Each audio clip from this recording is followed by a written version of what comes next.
Лутенка. Сите се на работа. Само Миле и дедо му Боне се дома. Миле е мал, а деда му старец. Тие седат дома и ја чуваат куќата. Миле го сака деда си, а дедото уште повеќе своето внуче.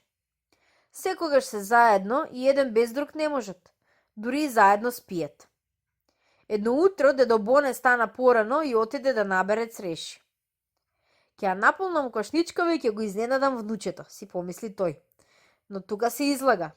Место да се зарадува на дедовиот подарок, Миле го наду носот. Зошто и мене не ме поведе? Налутено праша. Беше темно, одговори дедото. Јас не се плашам од темно, рече Миле. Знам, се правдаше старецот, но ти треба подолго да спиеш за да пораснеш. Ајде, земи си касни, убави се, сладки измиени од роса. Не сакам, само што не заплака Миле, а плачката му висеше на носот.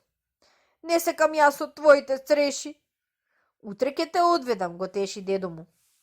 Не сакам утре. Седат така еден спроти друг и се гледаат во очите. Миле со намрштен поглед го мери својот дедо. Под вегите чиниш крие цел облак дождовник. Тие сега се двајца најголеми непријатели на светот. Така си мисли налутениот внук. Таков дедо, јас не сакам, грамнуваат облаците од подмилевите веги. Најди си друго внуче. Добро, оттегнато и замислено одговора дедо Боне.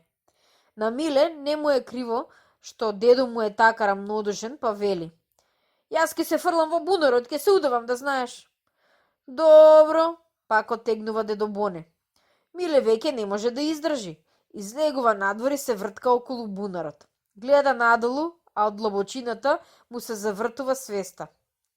Дедо му го гледа низ прозорецот и молчи. Ке скокнам, вели Миле. Еве сега ке се удавам. Дедо Боне пак молчи.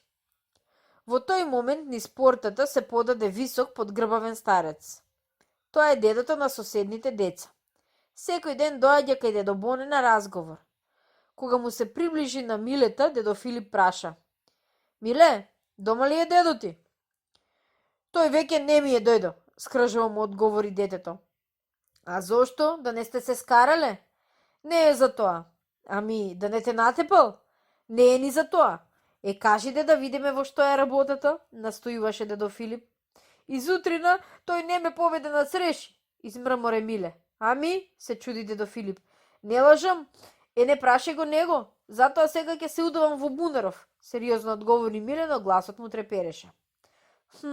Се замисли дедо Филип, а потем, криејќи ја шегата што му го скокоткаше грлото, рече. Слушај, Миле, уште е рано, а водата во бунарот е студена. Ако се фрлиш сега, ќе настинеш. Затоа причекај нека се поискачи сонцето да ја подстопли. Миле уште малку се повртка низ дворот, па лека полека со наведната глава тргна да ги побара другарите и да си поигра. Допладне, додека се стопли водата и лутенката ќе помине.